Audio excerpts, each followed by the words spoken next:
ನನ್ನ ಎಲ್ಲ ಪ್ರೀತಿಯ ಕೇಳುಗರಿಗೂ ನನ್ನ ಆತ್ಮೀಯ ನಮಸ್ಕಾರಗಳು. ಮನಸ್ಸು 108 ಪ್ರಶ್ನೆಗಳು ಈ ಮಾಲಿಕೆಯನ್ನು ನೀವು ಕೇಳ್ತಾ ಬಂದಿದ್ದೀರಿ. ಈ ಮಾಲಿಕೆಯನ್ನು ಪ್ರಾರಂಭ ಮಾಡೋ ಮುನ್ನ ಈ ಒಂದು ಪುಸ್ತಕವನ್ನು ನಾನು ಓದಿದಾಗ ಅದೇ ಯಾವುದೋ ಬೇರೆ ಪ್ರಪಂಚ ಅನ್ನಿಸಿದ್ದು ನಿಜ. ಮನಸ್ಸನ್ನು ನಾವು ವೈಜ್ಞಾನಿಕವಾಗಿ ವಿಶ್ಲೇಷಿಸಬಹುದು, ಆಧ್ಯಾತ್ಮಿಕವಾಗಿ ವಿಶ್ಲೇಷಿಸಬಹುದು, ಇದು ತತ್ವಜ್ಞಾನವಾಗಬಹುದು, ಶಾಸ್ತ್ರೋಕ್ತವಾಗಿ ತರ್ಕಬದ್ಧವಾಗಿಯೂ ವಿವರಿಸಬಹುದು. ನೀವು ಯಾವತ್ತಾದರೂ ಒಬ್ಬರೇ ಕೂತು ಯೋಚಿಸಿದ್ದೀರಾ, ನಮ್ಮಗಳ ಮನಸ್ಸು ತನ್ನದೇ ಆದ ಜೀವನವನ್ನು ನಡೆಸತ್ತೆ ಅಂತ ಯಾವಾಗಲಾದರೂ ನಿಮ್ಗನ್ಸಿದ್ಯಾ? ಅದು ನಾವು ಆಯ್ಕೆ ಮಾಡದ ಚಿಂತನೆಗಳ ವೃತ್ತಕ್ಕೆ ಕರೆದೊಯ್ಯುತ್ತೆ. ಕೆಲವೊಮ್ಮೆ ಉತ್ತರಗಳೇ ಬೇಕಿಲ್ಲದ ಪ್ರಶ್ನೆಗಳನ್ನು ಕೇಳುತ್ತೆ, ವಿವರಗಳೇ ಇಲ್ಲದ ಚಿಂತನೆಗಳ ಸಾಲಿಗೆ ತಂದು ನಮ್ಮನ್ನು ನಿಲ್ಲಿಸತ್ತೆ, ಅಥವಾ ಯಥಾರ್ಥವಲ್ಲದ ಭಯಗಳನ್ನು ಮೂಡಿಸತ್ತೆ.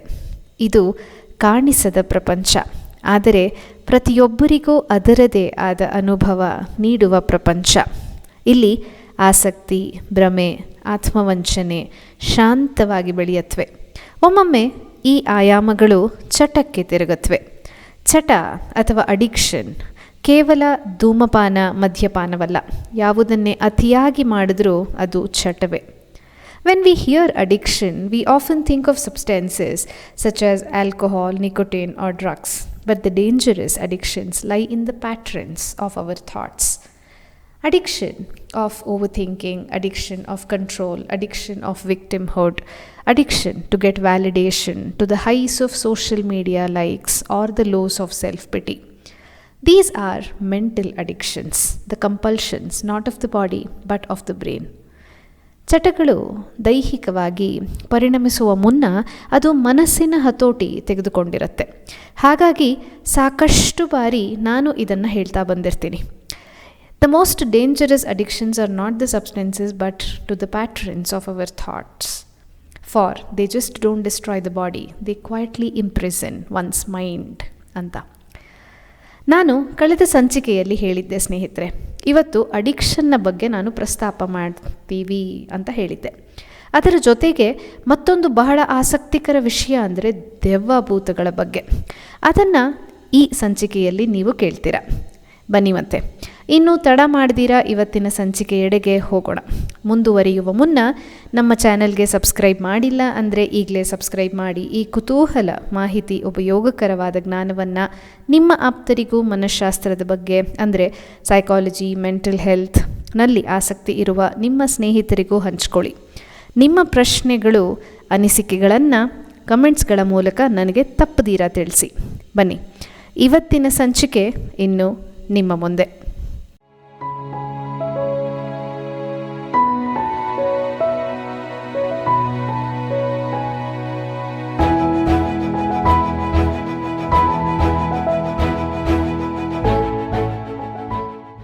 ಈ ಸಂಚಿಕೆಯ ಮೊದಲ ಪ್ರಶ್ನೆ ಸ್ನೇಹಿತರೆ, ನಮ್ಮ ಮನಸ್ಸು ಹೊಗೆ ಸೊಪ್ಪು, ಮದ್ಯಸಾರ, ಮಾದಕ ಪದಾರ್ಥಗಳನ್ನು ಏಕೆ ಬಯಸುತ್ತದೆ? ಇವುಗಳ ಮೇಲೆ ಅವಲಂಬನೆ ಹೇಗೆ ಉಂಟಾಗುತ್ತದೆ? ಈ ಪ್ರತಿಯೊಂದು ವಸ್ತುವಿನಲ್ಲೂ ಮನಸ್ಸಿಗೆ ಹಿತ ಕೊಡುವಂತಹ ಒಂದು ಗುಣ ಇರುತ್ತದೆ. ಉದಾಹರಣೆಗೆ, ಹೊಗೆ ಸೊಪ್ಪಿನಲ್ಲಿರುವ ನಿಕೋಟಿನ್, ಕಾಫಿ, ಟೀ, ಕೋಕೋ ಕೋಲಾದಲ್ಲಿರುವಂತಹ ಕೆಫೀನ್ ಮನಸ್ಸನ್ನು ಉತ್ತೇಜಿಸುತ್ತದೆ, ಬೇಸರವನ್ನು ತಗ್ಗಿಸುತ್ತದೆ. ಮದ್ಯಸಾರ ಸೇವಿಸಿದವನಿಗೆ ತಾನು ಚೆನ್ನಾಗಿದ್ದೇನೆ ಎಂಬ ಭ್ರಮೆ ಉಂಟಾಗುತ್ತದೆ. ನಶೆ ಏರಿದಾಗ ಶಾರೀರಿಕ ಹಾಗೂ ಮಾನಸಿಕ ನೋವುಗಳು ವ್ಯಕ್ತಿಯ ಅರಿವಿಗೆ ಬರುವುದಿಲ್ಲ, ಜೊತೆಗೆ ನಿದ್ರೆ ಬಂದು ಬಿಡುತ್ತದೆ. ಗಾಂಜಾ ಸೇವಿಸಿದಾಗ ದೃಶ್ಯ, ಧ್ವನಿಗಳು ಮತ್ತು ಸ್ಪರ್ಶ ಸಂವೇದನೆ ಹೆಚ್ಚುತ್ತದೆ, ಭ್ರಮೆಯುಂಟಾಗುತ್ತದೆ. ಅಫೀಮು, ಹೆರಾಯಿನ್ ಸೇವಿಸಿದಾಗ ನಶೆ, ಸಂಭೋಗ, ಸುಖದಂತಹ ಅನುಭವ, ನಿದ್ರೆ ಕಾಣಿಸಿಕೊಳ್ಳುತ್ತದೆ. ಈ ಅನುಭವಗಳು ಲಾಭಕ್ಕಾಗಿ ಮತ್ತು ಇತರರು ಸೇವಿಸುವುದನ್ನು ನೋಡಿ ಕುತೂಹಲಕ್ಕಾಗಿ ಅಥವಾ ಗುಂಪಿನಲ್ಲಿ ಇತರರ ಒತ್ತಾಯದಿಂದ ವ್ಯಕ್ತಿ ಈ ವಸ್ತುಗಳ ಸೇವನೆಯನ್ನು ಪ್ರಾರಂಭಿಸ್ತಾನೆ. ಹಿತ ಅನುಭವದಿಂದ ಅಥವಾ ಗುಂಪಿನ ಒತ್ತಡದಿಂದ ಪದೇ ಪದೇ ಸೇವಿಸತೊಡಗುತ್ತಾನೆ. ಕ್ರಮೇಣ ಮೆದುಳಿನ ನರಕೋಶಗಳು ಈ ವಸ್ತುಗಳಿಗೆ ಹೊಂದಿಕೊಂಡು ಬಿಡುತ್ತದೆ. ನಿರೀಕ್ಷಿತ ಪರಿಣಾಮವನ್ನು ಕಾಣಲು ವಸ್ತುವಿನ ಸೇವನೆಯ ಪ್ರಮಾಣವನ್ನು ಹೆಚ್ಚಿಸುತ್ತಾ ಹೋಗಬೇಕಾಗುತ್ತದೆ. ಇದನ್ನು ಟಾಲರೆನ್ಸ್ ಅಂತ ಹೇಳ್ತೀವಿ. ಅಫೀಮು, ಹೆರಾಯಿನ್ ಬಹಳ ಬೇಗ ಅಂದರೆ 3-4 ಸಲ ಸೇವಿಸುತ್ತಿದ್ದಂತೆಯೇ ಟಾಲರೆನ್ಸನ್ನು ಉಂಟು ಮಾಡಿ ಅತ್ಯಲ್ಪ ಕಾಲದಲ್ಲೇ ಮೊದಲು ಸೇವಿಸಿದ ಪ್ರಮಾಣದಿಂದ 500 ಪಟ್ಟು ಹೆಚ್ಚಿನ ಪ್ರಮಾಣದ ವಸ್ತುವನ್ನು ವ್ಯಕ್ತಿ ಸೇವಿಸುವಂತೆ ಮಾಡಬಲ್ಲದು.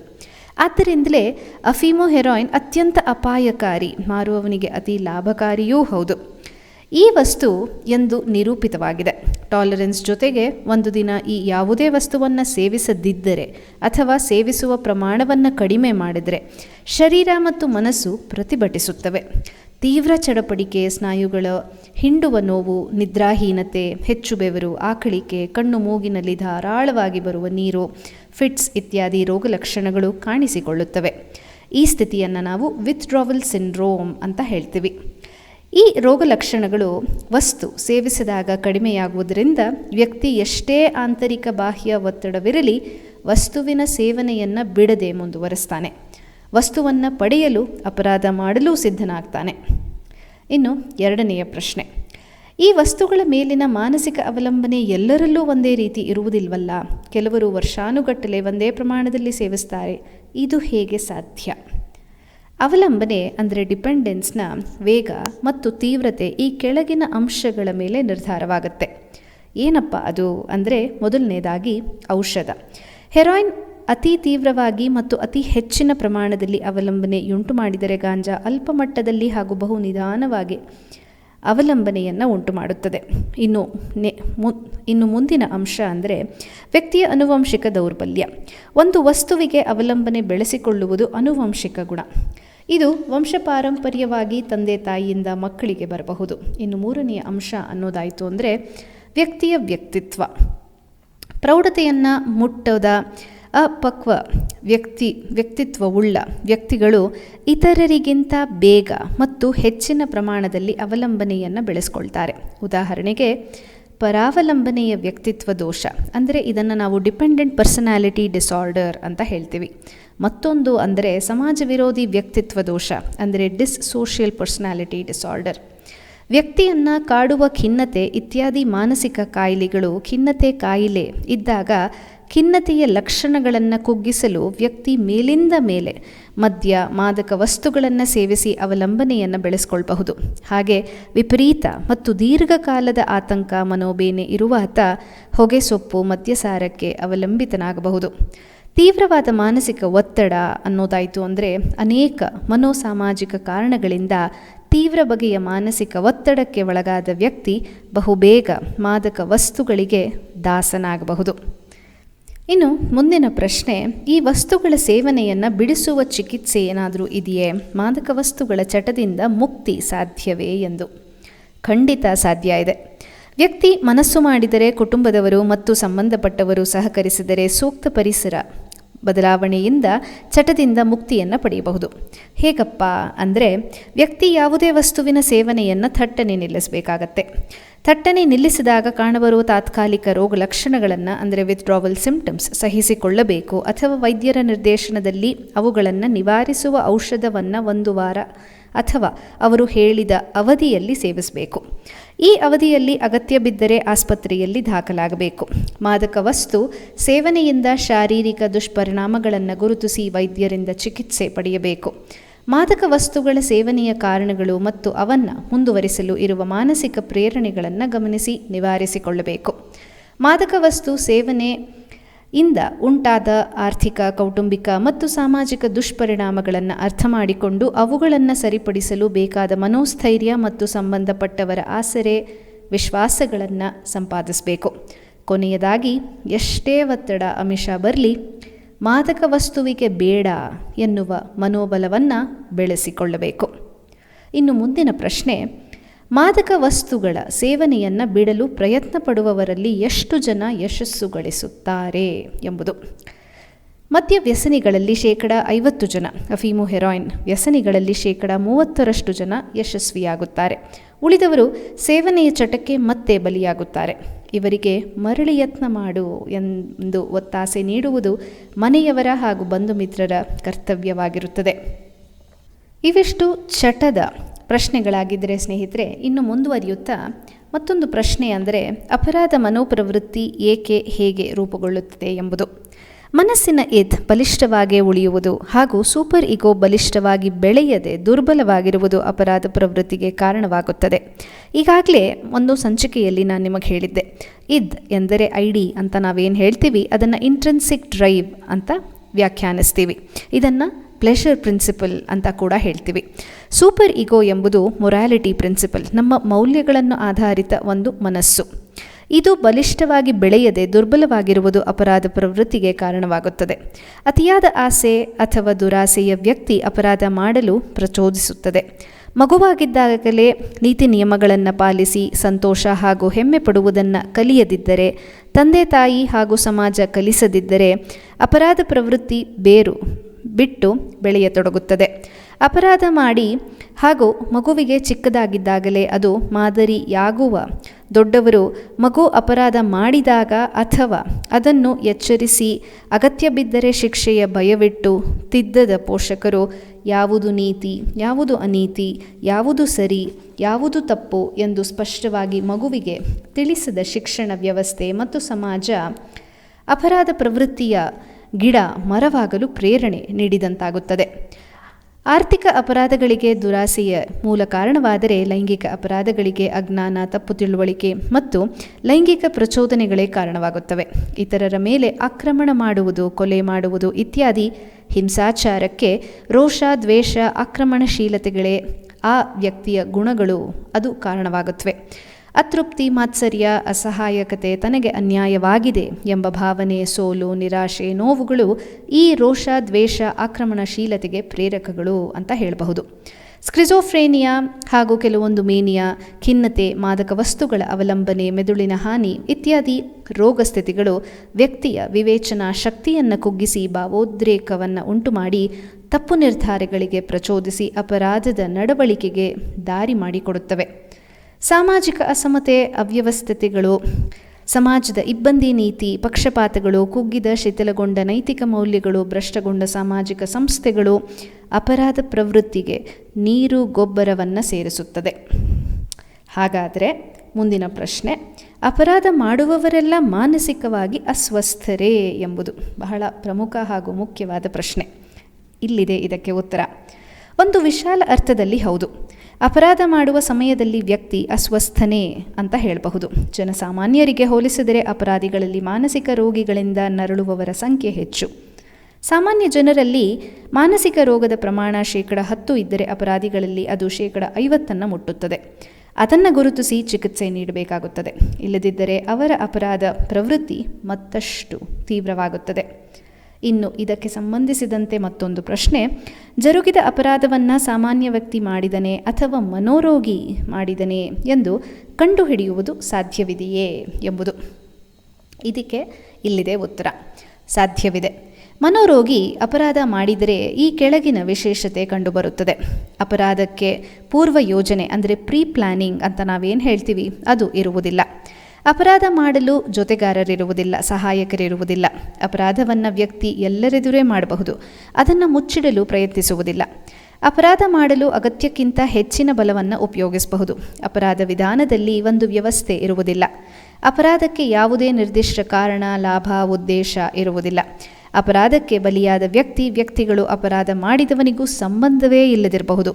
ತಾನು ಮಾಡಿದ ಅಪರಾಧ ಎಂದು ವ್ಯಕ್ತಿಗೆ ಗೊತ್ತಿರುವುದೇ ಇಲ್ಲ. ಇನ್ನು ಮುಂದಿನ ಪ್ರಶ್ನೆ, ಅಪರಾಧ ಮಾಡಿದ ಮನೋರೋಗಿಗೆ ಪ್ರಸಕ್ತ ಕಾನೂನು ಶಿಕ್ಷೆ ವಿಧಿಸುತ್ತದೆಯೇ ಎಂಬುದು. ಇದಕ್ಕೆ ಉತ್ತರ, ಅಪರಾಧ ಮಾಡಿದ ಆ ಕ್ಷಣದಲ್ಲಿ ವ್ಯಕ್ತಿ ತೀವ್ರ ಮನೋರೋಗದಿಂದ ಬಳಲುತ್ತಿದ್ದು ತಾನು ಏನು ಮಾಡುತ್ತಿದ್ದೇನೆ ಎಂದು ತಿಳಿಯದವನಾಗಿದ್ದರೆ ಅಥವಾ ತಾನು ಮಾಡುತ್ತಿರುವುದು ಅಪರಾಧ ಎಂದು ಅರ್ಥ ಮಾಡಿಕೊಳ್ಳದವನಾಗಿದ್ದರೆ, ಹಾಗೆಂದು ಸಾಬೀತಾದರೆ ವ್ಯಕ್ತಿ ತಪ್ಪಿತಸ್ಥನಾದರೂ ಆತನಿಗೆ ಶಿಕ್ಷೆ ಇಲ್ಲ. ಗಿಲ್ಟಿ ಬಟ್ ಇನ್ಸೇನ್ ಅಂತ ನಾವು ಇದನ್ನು ಹೇಳ್ತೀವಿ. ಆತನಿಗೆ ಚಿಕಿತ್ಸೆ ನೀಡಲು ವ್ಯವಸ್ಥೆ ಮಾಡಲಾಗುತ್ತದೆ. ಸೆಕ್ಷನ್ 84 ಭಾರತೀಯ ದಂಡ ಸಂಹಿತೆಯ ಪ್ರಕಾರ ಅವನಿಗೆ ಶಿಕ್ಷೆ ವಿಧಿಸಲು ಮುನ್ನ ಅವನಿಗೆ ಚಿಕಿತ್ಸೆ ನೀಡಬೇಕು ಅಂತ ಭಾರತದ ಕಾನೂನು ಹೇಳುತ್ತೆ. ಇನ್ನೊಂದು ಬಹಳ ಪ್ರಮುಖ ಹಾಗೂ ಮುಖ್ಯವಾದ ಪ್ರಶ್ನೆ ಅಂದರೆ, ಆತ್ಮಹತ್ಯೆ ಶಿಕ್ಷಾರ್ಹವೇ ಎಂದು. ಭಾರತ ಸಂವಿಧಾನದ ಪ್ರಕಾರ ವ್ಯಕ್ತಿಗೆ ಸಾಯುವ ಹಕ್ಕಿಲ್ಲ. ಹೀಗಾಗಿ ಆತ್ಮಹತ್ಯೆಗೆ ಪ್ರಯತ್ನಿಸುವುದು ಭಾರತೀಯ ದಂಡ ಸಂಹಿತೆ ಸೆಕ್ಷನ್ 309 ಪ್ರಕಾರ ಶಿಕ್ಷಾರ್ಹ ಅಪರಾಧ. 1 ವರ್ಷ ಸಾದಾ ಸಜೆ ಹಾಗೂ ಹಣದ ರೂಪದ ದಂಡ ಅಥವಾ ಎರಡೂ ವಿಧಿಸಬಹುದು. ಹಾಗೆಯೇ ವ್ಯಕ್ತಿಯೊಬ್ಬನಿಗೆ ಆತ್ಮಹತ್ಯೆ ಮಾಡಿಕೊಳ್ಳಲು ನೆರವಾಗುವುದು ಅಥವಾ ಪ್ರಚೋದಿಸುವುದು ಸೆಕ್ಷನ್ 306 ಪ್ರಕಾರ ಶಿಕ್ಷಾರ್ಹ. ಇದಕ್ಕೆ 10 ವರ್ಷಗಳ ಕಠಿಣ ಶಿಕ್ಷೆ ಇದೆ. ಆದರೆ ವ್ಯಕ್ತಿ ಆತ್ಮಹತ್ಯೆಯಲ್ಲಿ ಯಶಸ್ವಿಯಾದರೆ ಶಿಕ್ಷೆಯಿಂದ ಪಾರಾಗುತ್ತಾನೆ. ಆದ್ದರಿಂದ ಸೆಕ್ಷನ್ 309 ಬದಲಿಸುವ ಅಗತ್ಯ ಬಹಳವಾಗಿ ಇದೆ. ಇನ್ನು ಮುಂದಿನ ಪ್ರಶ್ನೆ, ಇಳಿ ವಯಸ್ಸಿನಲ್ಲಿ ಅರಳು ಮರಳು ಬರುತ್ತೆ, ಜ್ಞಾಪಕ ಶಕ್ತಿ ಕುಗ್ಗಿ ಹೋಗುತ್ತೆ, ವ್ಯಕ್ತಿಯ ನಡೆನುಡಿ ಹಾಸ್ಯಾಸ್ಪದವಾಗುತ್ತದೆ, ಏಕೆ ಎಂಬುದು. ಮೆದುಳಿನ ಅಸಂಖ್ಯಾತ ನರಕೋಶಗಳಿಗೆ, ಅಂದರೆ ಸುಮಾರು 1,000 ಕೋಟಿಗೂ ಹೆಚ್ಚಿನ ಸಂಖ್ಯೆ ಇರುವ ನರಕೋಶಗಳಿಗೆ ನಿರಂತರವಾಗಿ ಆಮ್ಲಜನಕ, ಗ್ಲೂಕೋಸ್ ಪೂರೈಕೆಯಾಗಬೇಕು ಮತ್ತು ಕಲ್ಮಶವಾದ ವಸ್ತುಗಳು ಹೊರಕ್ಕೆ ಸಾಗಿಸಲ್ಪಡಬೇಕು. ಹೀಗಾಗಿ ಮೆದುಳಿಗೆ ಬೇರೆಲ್ಲ ಅಂಗಾಂಗಗಳಿಗಿಂತ ಹೆಚ್ಚಿನ ಪ್ರಮಾಣದಲ್ಲಿ ರಕ್ತ ಪೂರೈಕೆಗೆ ವ್ಯವಸ್ಥೆ ಬೇಕೇ ಬೇಕು. ವ್ಯಕ್ತಿಗೆ 50 ವರ್ಷವಾಗುತ್ತಿದ್ದಂತೆ ರಕ್ತನಾಳಗಳು ಪಡೆ ಸೇರುತ್ತವೆ. ರಕ್ತನಾಳದ ಒಳಗಾತ್ರ ಕಡಿಮೆಯಾಗುತ್ತದೆ. ಇದರಿಂದಾಗಿ ರಕ್ತ ಪೂರೈಕೆ ತಡವಾಗುತ್ತದೆ, ಕಡಿಮೆಯಾಗುತ್ತದೆ. ನರಕೋಶಗಳು ಹಾನಿಗೀಡಾಗುತ್ತವೆ. ಇದಲ್ಲದೆ ಇನ್ನೂ ಅನೇಕ ಕಾರಣಗಳಿಂದ ನರಕೋಶಗಳು ಹಾನಿಗೀಡಾಗಿ ನಾಶವಾಗುತ್ತವೆ. ಕ್ರಮವಾದ ಚಿಕಿತ್ಸೆ ಪಡೆಯದೆ ಸಿಹಿಮೂತ್ರ, ಅಧಿಕ ರಕ್ತದ ಒತ್ತಡದ ರೋಗಿಗಳು, ತಲೆಗೆ ಪದೇ ಪದೇ ಪೆಟ್ಟು ಬಿದ್ದವರು, ಮದ್ಯಸಾರ ಮತ್ತು ಮಾದಕ ವಸ್ತುಗಳ ಸೇವನೆ ಇತಿಮಿತಿ ಇಲ್ಲದೆ ಮಾಡುವವರು, ಮೆದುಳಿನಲ್ಲಿ ಕ್ಷಯಗಡ್ಡೆ ಅಥವಾ ಕ್ಯಾನ್ಸರ್ ಗಡ್ಡೆ ಬೆಳೆದವರು, ಮೆದುಳು ನಶಿಸಿ ಹೋಗುವ ಕಾಯಿಲೆಗಳಿಗೆ ತುತ್ತಾದವರು ಈ ಬಗೆಯ ನರಕೋಶಗಳ ನಾಶದಿಂದಾಗಿ ಅರಳು ಮರಳು, ಮತಿಹೀನ ಸ್ಥಿತಿ ಅಥವಾ ಡಿಮೆನ್ಷಿಯಾಗೆ ಒಳಗಾಗ್ತಾರೆ. ಮನಸ್ಸಿನ ಸಾಮರ್ಥ್ಯಗಳೆಲ್ಲ ಮರೆಯಾಗತೊಡಗುತ್ತವೆ. ನೆನಪು, ಬುದ್ಧಿ ಕುಗ್ಗುತ್ತವೆ. ವ್ಯಕ್ತಿ ಮಗುವಿನಂತೆ ಪರಾವಲಂಬಿಯಾಗ್ತಾನೆ. ವಯಸ್ಸಿಗೆ ಸರಿಹೊಂದದ ನಡೆ ನುಡಿಗಳಿಂದ ಹಾಸ್ಯಾಸ್ಪದವಾಗಿ ಕಾಣಿಸುತ್ತಾನೆ. ಇನ್ನು ಮುಂದಿನ ಪ್ರಶ್ನೆ, ಈ ಮತಿಹೀನ ಸ್ಥಿತಿಗೆ ಚಿಕಿತ್ಸೆ ಏನಾದರೂ ಇದೆಯೇ ಅಥವಾ ಇಲ್ಲವೇ ಎಂಬುದು. ಮೆದುಳು ನಾಶವಾಗಲು ಸೋಂಕು, ಗಡ್ಡೆ, ಅಪೌಷ್ಟಿಕತೆ ಕಾರಣವಾಗಿದ್ದರೆ ಅದನ್ನು ಸರಿಪಡಿಸುವ ಚಿಕಿತ್ಸೆ ಕೊಟ್ಟು ಪರಿಸ್ಥಿತಿ ಮತ್ತಷ್ಟು ಹದಗೆಡದಂತೆ ನೋಡಿಕೊಳ್ಳಬಹುದು. ಈಗಾಗಲೇ ಮೆದುಳು ಸಾಕಷ್ಟು ಹಾನಿಯಾಗಿ ಬಿಟ್ಟಿದ್ದರೆ, ನಶಿಸುವ ರೋಗವಿದ್ದರೆ ಯಾವ ಚಿಕಿತ್ಸೆಯೂ ಇಲ್ಲ. ವ್ಯಕ್ತಿ ಬದುಕಿರುವವರೆಗೂ ಒಳ್ಳೆಯ ಶುಶ್ರೂಷೆ ಮಾಡಿ ಆತ ಅಥವಾ ಆಕೆ ಸಾಧ್ಯವಾದಷ್ಟು ಸ್ವಾವಲಂಬಿಯಾಗಿ ಬದುಕುವಂತೆ ವ್ಯವಸ್ಥೆ ಮಾಡಬೇಕು. ಇನ್ನು ಕೆಲವರು ಶಾರೀರಿಕವಾಗಿ ವೃದ್ಧರಾದರೂ ಮಾನಸಿಕವಾಗಿ ಯುವಕರಂತೆ ಉತ್ಸಾಹಿಗಳಾಗಿಯೇ ಇರ್ತಾರಲ್ಲ, ಅದು ಹೇಗೆ ಎಂಬುದು ನಮ್ಮ ಮುಂದಿನ ಪ್ರಶ್ನೆ. ಶರೀರಕ್ಕೆ ಮುಪ್ಪು ಬರುವುದು ಸಹಜ, ಆದರೆ ಮನಸ್ಸಿಗೆ ಮುಪ್ಪು ಬರಬೇಕಿಲ್ಲ. ಮಾನಸಿಕ ಚಿರಯೌವನ ಖಂಡಿತ ಸಾಧ್ಯ ಇದೆ.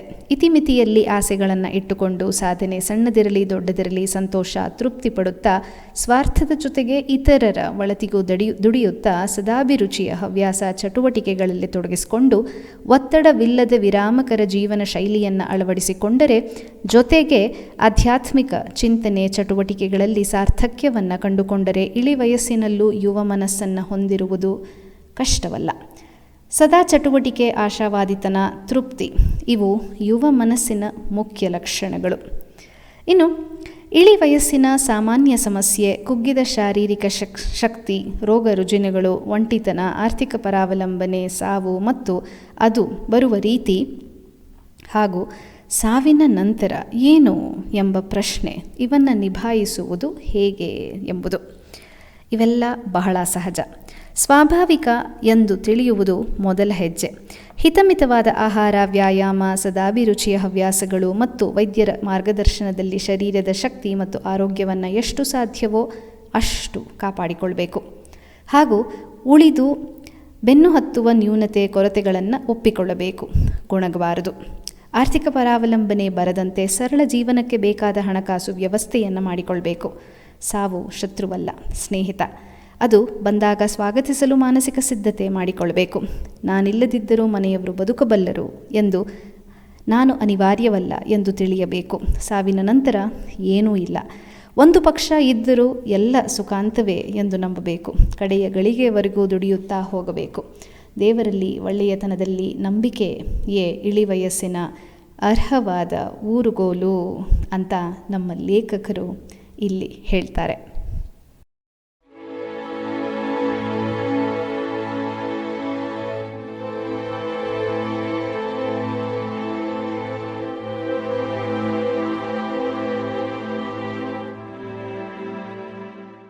ಇವೆಷ್ಟು ಚಟದ ಬಗ್ಗೆ, ಮನಸ್ಸಿನ ನಿಗ್ರಹದ ಬಗ್ಗೆ, ತಳಮಳದ ಬಗ್ಗೆ ವಿಚಾರಗಳಾದರೆ, ಇನ್ನು ಮನಸ್ಸಿನಲ್ಲಿ ಏಳುವ ಭಯ ಮತ್ತೊಂದೇ ರೂಪದ್ದು. ಕೆಲವೊಮ್ಮೆ ನಾವು ಎದುರಿಸಲು ಹೆದರುವ ಭಯಗಳು ಬೇರೆಯದೇ ಆಕಾರ ತಳೆಯುತ್ತೆ.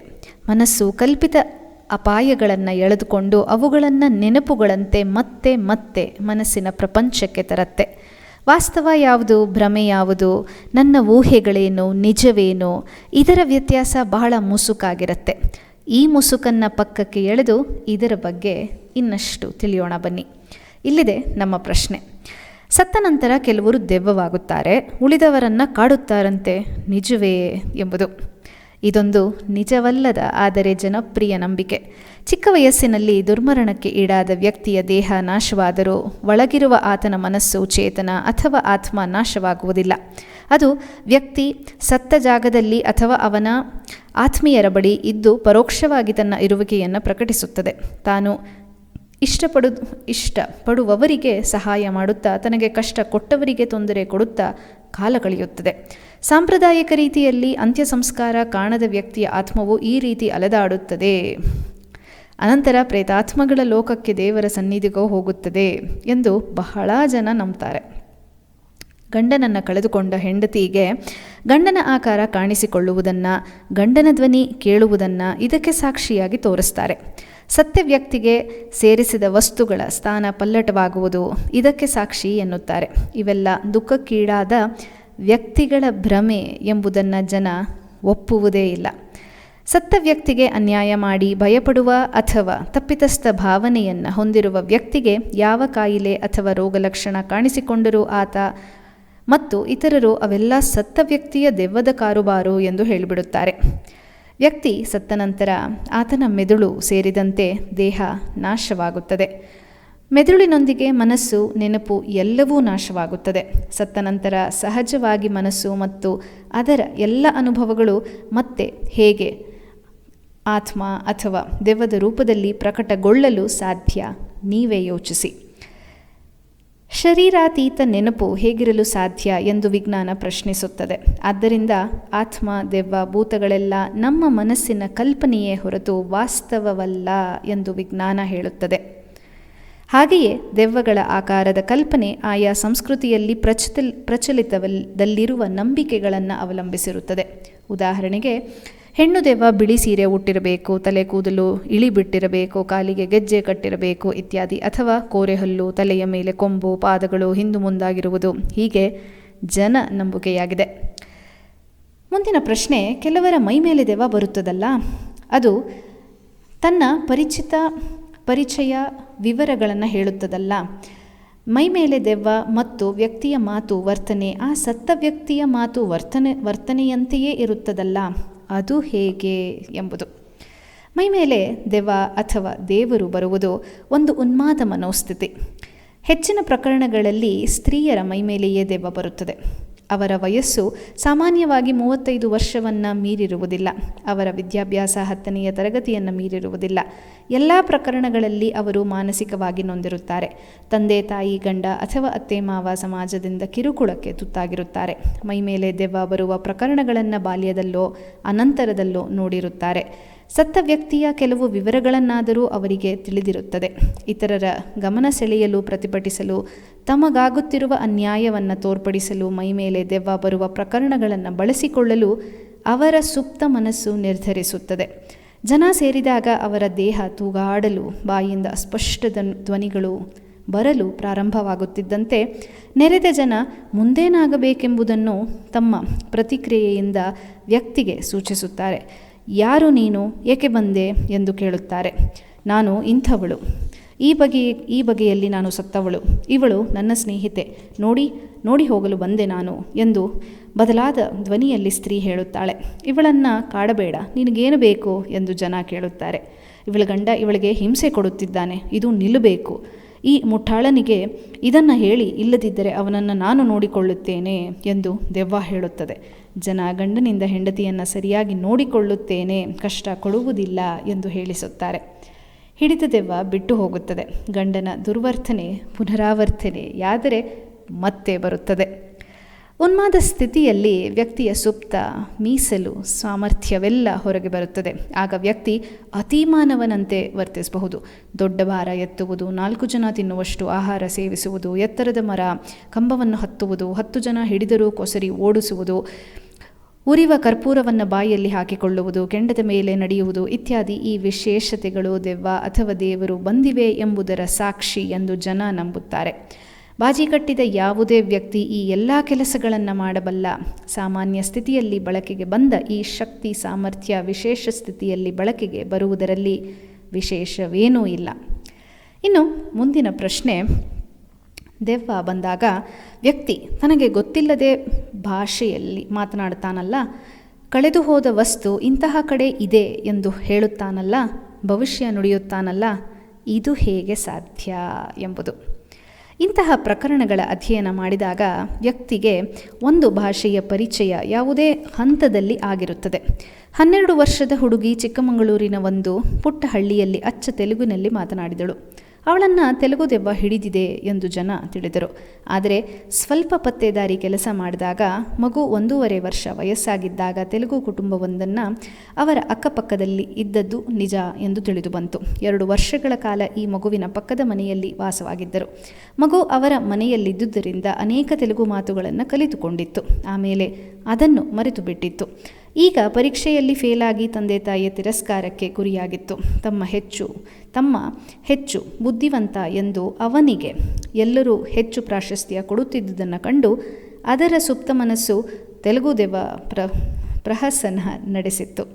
ಕಳೆದು ಹೋದ ವಸ್ತುಗಳ ಬಗ್ಗೆ ಅಥವಾ ಭವಿಷ್ಯದ ಬಗ್ಗೆ ಇಂತಹ ಸಂದರ್ಭದಲ್ಲಿ ಬರುವ ಹೇಳಿಕೆಗಳು ಅಡ್ಡಗೋಡಿಯ ಮೇಲಿನ ದೀಪವಿದ್ದಂತೆ ಅಂತ ನಮ್ಮ ಬರಹಗಾರರು ಹೇಳ್ತಾರೆ. ಉತ್ತರ ದಿಕ್ಕಿನಲ್ಲಿ ಈ ವಸ್ತು ಇದೆ, ಹುಡುಕಿ, ಮುಂದಿನ ವರ್ಷದೊಳಗೆ ನಿಮ್ಮ ಮಗಳಿಗೆ ಮದುವೆಯಾಗುತ್ತದೆ, ಅದು ಖಂಡಿತ ಇತ್ಯಾದಿ ಅದರಂತೆ ನಡೆದು ಬಿಟ್ಟರೆ ಜನ ಕೊಂಡಾಡುತ್ತಾರೆ. ನಡೆಯದೇ ಹೋದರೆ ಸುಮ್ಮನೆ ಇರುತ್ತಾರೆ. ಅದಕ್ಕೆ ಪ್ರಚಾರ ಖಂಡಿತ ಸಿಗುವುದಿಲ್ಲ. ಇದು ವೈಜ್ಞಾನಿಕವೂ ಅಲ್ಲ. ಇನ್ನು ಮುಂದಿನ ಪ್ರಶ್ನೆ, ಸತ್ತ ವ್ಯಕ್ತಿಯ ಮನಸ್ಸು ಅಥವಾ ಆತ್ಮ ಮತ್ತೊಂದು ಜನ್ಮ ಪಡೆಯುತ್ತದೆಯೇ? ಪುನರ್ಜನ್ಮ ಸಿದ್ಧಾಂತ ನಿಜವೇ ಎಂಬುದು ಬಹಳ ಕುತೂಹಲಕಾರಿ ಪ್ರಶ್ನೆ ಇದು. ಹುಟ್ಟು ಸಾವು ಒಂದು ಚಕ್ರ. ಹುಟ್ಟಿದವರು ಸಾಯಲೇಬೇಕು, ಹಾಗೆ ಸತ್ತವರು ಮತ್ತೆ ಹುಟ್ಟಲೇಬೇಕೆಂಬ ಸಿದ್ಧಾಂತ ನಮ್ಮಲ್ಲಿ ಜನಪ್ರಿಯವಾಗಿದೆ. ಆಗೊಮ್ಮೆ ಈಗೊಮ್ಮೆ ಕೆಲವು ವ್ಯಕ್ತಿಗಳು ಇದ್ದಕ್ಕಿದ್ದಂತೆ ತಮ್ಮ ಪೂರ್ವಜನ್ಮದ ಕೆಲವು ವಿವರಗಳನ್ನು ಕೊಟ್ಟು ಜನರನ್ನು ಚಕಿತಗೊಳಿಸುತ್ತಾರೆ. ಪರೀಕ್ಷಿಸಿದಾಗ ಅವರ ಹೇಳಿಕೆಗಳು ಹಿಂದೆ ಆಗಿ ಹೋದ ಒಬ್ಬ ವ್ಯಕ್ತಿಯ ಜೀವನದ ವಿವರಗಳಿಗೆ ತಾಳಿಕೆಯಾಗಿ ಜನ ಪುನರ್ಜನ್ಮ ಸಿದ್ಧಾಂತವನ್ನು ಎತ್ತಿ ಹಿಡಿಯುತ್ತಾರೆ. ಪುನರ್ಜನ್ಮ ಪ್ರಕರಣಗಳ ಬಗ್ಗೆ ವೈಜ್ಞಾನಿಕ ಅಧ್ಯಯನಗಳನ್ನು ಮಾಡಲಾಗಿದೆ. ತಮ್ಮ ಹಿಂದಿನ ಜನ್ಮದ ವಿವರಗಳನ್ನು ಕೊಡುವ 350ಕ್ಕೂ ಹೆಚ್ಚಿನ ಮಕ್ಕಳನ್ನು ಬೆಂಗಳೂರಿನ ನಿಮ್ಹಾನ್ ಸಂಸ್ಥೆಯ ಡಾಕ್ಟರ್ ಸತ್ವಂತ್ ಪನ್ರೇಚ ಪರೀಕ್ಷಿಸಿದ್ದಾರೆ. ಅವರ ಹಿಂದಿನ ಜನ್ಮದ ವಿವರಗಳನ್ನು ಕಲೆ ಹಾಕಿ ಸತ್ಯಾಸತ್ಯತೆಯನ್ನು ಪರೀಕ್ಷಿಸಿದ್ದಾರೆ. ಹೆಚ್ಚಿನ ಪ್ರಕರಣಗಳಲ್ಲಿ ಅವು ನಿಜವೆಂದು ಕಂಡುಕೊಂಡಿದ್ದಾರೆ. ಪುನರ್ಜನ್ಮ ಸಿದ್ಧಾಂತವಲ್ಲದ ಬೇರಾವ ರೀತಿಯಿಂದಲೂ ಈ ವಿಲಕ್ಷಣ ವಿವರಿಸಲು ಸಾಧ್ಯವಿಲ್ಲ ಎಂಬ ತೀರ್ಮಾನಕ್ಕೆ ಬಂದಿದ್ದಾರೆ. ಅಂತೆಯೇ ಅಂತಾರಾಷ್ಟ್ರೀಯ ಸಂಶೋಧಕ ಡಾಕ್ಟರ್ ಅಯಾನ್ ಸ್ಟಿವೆನ್ಸನ್ ಕೂಡ ಇದೇ ತೀರ್ಮಾನಕ್ಕೆ ಬಂದಿದ್ದಾರೆ. ಆದರೆ ಹಲವು ಪ್ರಶ್ನೆಗಳು ಸೂಕ್ತ ಉತ್ತರಕ್ಕಾಗಿ ನಾವು ಕಾಯುತ್ತಲೇ ಇದ್ದೇವೆ. ಅದೇನಪ್ಪ ಅಂದರೆ, ಆತ್ಮದ ಸ್ವರೂಪವೇನು? ಜನ್ಮದ ವಿವರಗಳ ನೆನಪು ಯಾವ ರೂಪದಲ್ಲಿ ಉಳಿಯುತ್ತದೆ ಎಂಬುದು ಇವತ್ತಿಗೂ ಪ್ರಶ್ನೆಯಾಗಿ ಉಳಿದಿದೆ. ಆತ್ಮ ಯಾವ ದೇಹವನ್ನು ಸೇರಬೇಕೆಂದು ಹೇಗೆ ನಿರ್ಧರಿಸುತ್ತದೆ ಮತ್ತು ಯಾವ ಹಂತದಲ್ಲಿ, ಅಂದರೆ ತಾಯಿಯ ಗರ್ಭದ 280 ದಿನಗಳಲ್ಲಿ ಯಾವಾಗ ಅದು ದೇಹವನ್ನು ಸೇರುತ್ತದೆ? ತನ್ನ ನೆನಪನ್ನು ಮಗುವಿನ ಮೆದುಳಿಗೆ ಹೇಗೆ ವರ್ಗಾಯಿಸುತ್ತದೆ? ಸತ್ತ ದಿನಕ್ಕೂ ಇನ್ನೊಂದು ದೇಹವನ್ನು ಸೇರುವ ದಿನಕ್ಕೂ ಒಂದೊಂದು ಪ್ರಕರಣಗಳಲ್ಲಿ ಒಂದೊಂದು ಅವಧಿ, ಕೆಲವೇ ಕ್ಷಣಗಳಲ್ಲಿ ಹಿಡಿದು 150 ವರ್ಷಗಳಷ್ಟು ದೀರ್ಘಕಾಲ ಏಕಿರುತ್ತದೆ. ಪುನರ್ಜನ್ಮದ ನೆನಪು ಸ್ವಲ್ಪ ಕಾಲ ನಂತರ ಮಸುಕಾಗಿ ಮರೆಯಾಗುತ್ತದೆ. ಏಕೆ? ಹೆಚ್ಚಿನ ಪ್ರಕರಣಗಳಲ್ಲಿ ಸತ್ತ ವ್ಯಕ್ತಿಯ ಊರಿಗೂ ಪುನರ್ಜನ್ಮವಾದ ಊರಿಗೂ ಅಂತರ ಕೇವಲ 25 ಕಿಲೋಮೀಟರ್ ಅಥವಾ ಅದಕ್ಕೂ ಕಡಿಮೆ. ಇದೇಕೆ ಹಾಗೂ ಹೇಗೆ? ಎಲ್ಲರಿಗೂ ಪುನರ್ಜನ್ಮದ ನೆನಪು ಏಕೆ ಬರುವುದಿಲ್ಲ? ಇಂತಹ ಹಲವು ಪ್ರಶ್ನೆಗಳಾಗಿಯೇ ಉಳಿದಿವೆ. ಆದ್ದರಿಂದ ಪುನರ್ಜನ್ಮ ವಿಚಾರ ಒಂದು ಮುಕ್ತ ಪ್ರಶ್ನೆ. ವಾಸ್ತವವೋ ಅವಾಸ್ತವವೋ ಗೊತ್ತಿಲ್ಲ.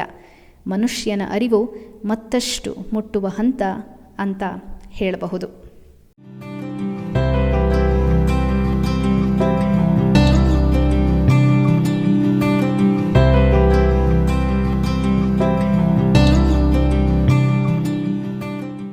ಜಗತ್ತನ್ನು ಅರಿಯುವುದು ಬುದ್ಧಿವಂತಿಕೆ ಅಂತ ಅನ್ನಿಸ್ಕೊಂಡ್ರೆ ನಾವು ನಮ್ಮನ್ನು ಅರಿಯುವುದು ಜ್ಞಾನ ಸ್ನೇಹಿತರೆ. ಮೆದುಳು, ಮನಸ್ಸು, ಜ್ಞಾನ, ಚಿಂತನೆ, ಬುದ್ಧಿ ವಿಜ್ಞಾನವೂ ಹೌದು, ಆಧ್ಯಾತ್ಮವೂ ಹೌದು. ಮನಸ್ಸನ್ನು ಅರಿತುಕೊಳ್ಳುವುದು ತತ್ವಶಾಸ್ತ್ರವಲ್ಲ, ಅದು ನಮ್ಮ ಬದುಕು ಹಾಗೂ ನಮ್ಮ ಶಕ್ತಿ. ನಮ್ಮ ಯೋಚನೆಗಳನ್ನು ಅರಿಯುವುದಕ್ಕೂ ಅದರಲ್ಲಿ ಸೆರೆಯಾಗುವುದಕ್ಕೂ ವ್ಯತ್ಯಾಸ ಅರ್ಥ ಮಾಡಿಕೊಳ್ಳುವಲ್ಲಿ ಶಕ್ತರಾದಾಗ ನಮ್ಮನ್ನು ನಾವು ನಿಗ್ರಹಿಗಳು ಅಂತ ಹೇಳ್ಕೋಬಹುದು. ಇದು ಜೀವನ ಪರ್ಯಂತದ ಸಾಧನೆ. ಆ ಅರಿವು ಅರ್ಥ ಮಾಡಿಕೊಳ್ಳಲು ತಾಳ್ಮೆ ಹಾಗೂ ಬುದ್ಧಿಮತ್ತೆ ನಮ್ಮದಾಗಲಿ ಎಂದು ಆಶಿಸುತ್ತಾ ಮುಂದಿನ ಸಂಚಿಕೆಯಲ್ಲಿ ನಿಮ್ಮನ್ನು ನಾನು ಭೇಟಿಯಾಗ್ತೀನಿ. ಅಲ್ಲಿಯವರೆಗೂ ನನ್ನ ಸವಿನಯ ನಮಸ್ಕಾರಗಳು.